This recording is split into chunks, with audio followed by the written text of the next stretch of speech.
Hawaii is the 50th and most recent state to have joined the United States, having received statehood on August 21, 1959. Hawaii is the only U.S. state located in Oceania, the only U.S. state located outside North America, and the only one composed entirely of islands.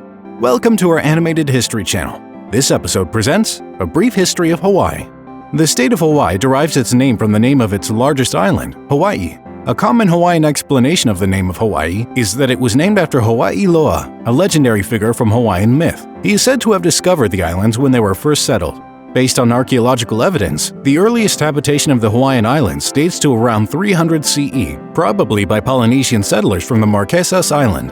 In 1778, a British explorer named Captain James Cook lands at Waimea Bay on the island of Kauai, becoming the first European to make contact with the Hawaiian Islands. Cook names the archipelago the Sandwich Islands, in honor of his sponsor John Montagu, 4th Earl of Sandwich. A year later, Cook is killed at Kealakekua Bay on the island of Hawaii. After a series of battles during the 1780s to 1790s, all inhabited islands were subjugated under a single ruler, who became known as King Kamehameha the Great. He established the House of Kamehameha, a dynasty that ruled the kingdom until 1872.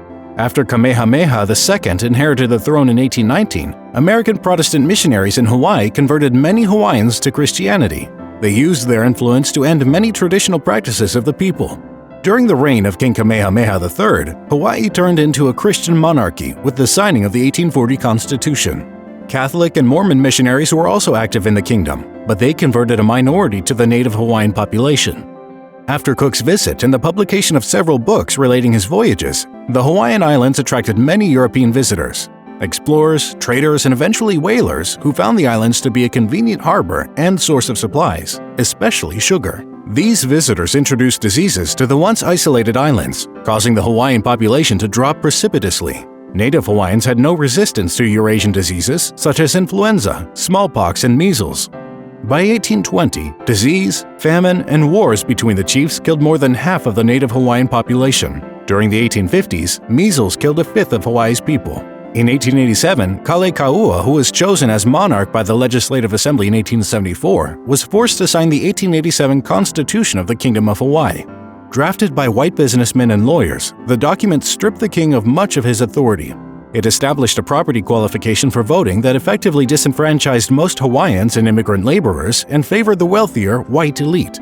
Resident whites were allowed to vote, but resident Asians were not. As the 1887 Constitution was signed under threat of violence, it is known as the Bayonet Constitution. King Kalekaua, reduced to a figurehead, reigned until his death 4 years later. His sister, Queen Liliuokalani, succeeded him.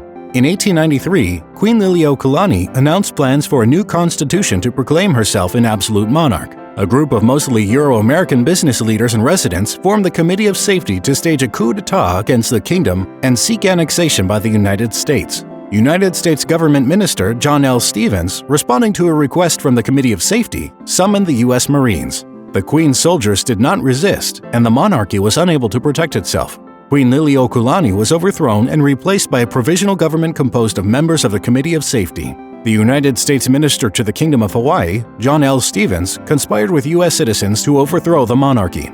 After the overthrow, lawyer Stanford B. Dole, a citizen of Hawaii, became President of the Republic when the Provisional Government of Hawaii ended in 1894. Controversy ensued in the following years as the Queen tried to regain her throne.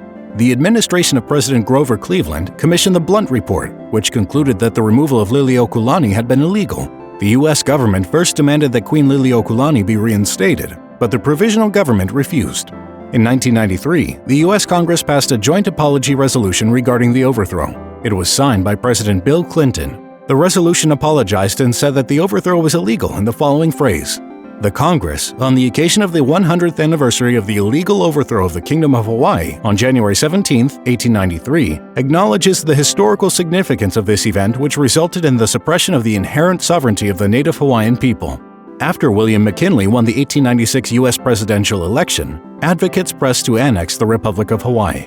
In 1900, Hawaii was granted self-governance and retained Iolani Palace as the territorial capital building. Despite several attempts to become a state, Hawaii remained a territory for 60 years. Plantation owners and capitalists who maintained control through financial institutions found territorial status convenient because they remained able to import cheap, foreign labor.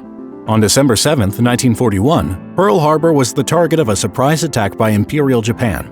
The attack, carried out by aircraft and by midget submarines, brought the United States into World War II. In March 1959, Congress passed the Hawaii Admission Act, which U.S. President Dwight D. Eisenhower signed into law.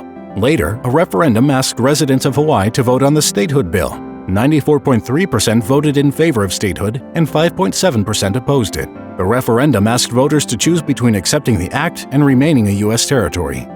After attaining statehood, Hawaii quickly modernized through construction and a rapidly growing tourism economy. The Hawaii State Constitutional Convention of 1978 was created to promote indigenous language and culture. Thank you for watching. Please check out our other animated history shows and don't forget to share, like, and subscribe.